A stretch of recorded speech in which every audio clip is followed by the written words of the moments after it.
বিটিআৰত এটা কথা মনত ৰাখিব যদি আমাৰ এই বিটিআৰত বসবাস কৰা যিসকল অসমীয়া আৰু প্ৰকৃত ভাৰতীয় মানুহক উচ্ছেদ কৰে তাৰ সম্পূৰ্ণ আগত আৰু এই উচ্ছেদৰ বিৰোধিতা কৰিব মুছলিম জাতীয় পৰিষদে আৰু যিদিনাই উচ্ছেদ কৰিব আহিব তাৰ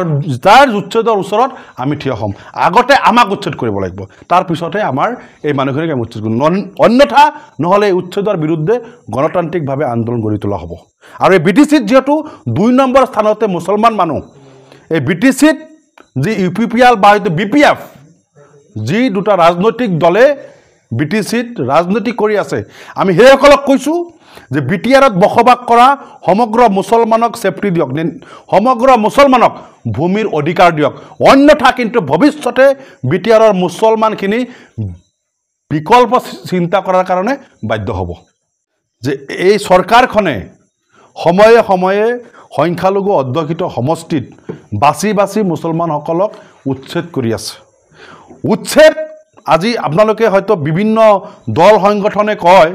যে উচ্ছেদ আমি সমৰ্থন কৰোঁ উচ্ছেদৰ কিছুমান নিয়ম আছে প্ৰক্ৰিয়া আছে কিন্তু আমি উচ্ছেদ সমৰ্থন নকৰোঁ চিধা কথা কাৰণ প্ৰকৃত ভাৰতীয় মানুহক কেতিয়া উচ্ছেদ কৰিব নোৱাৰে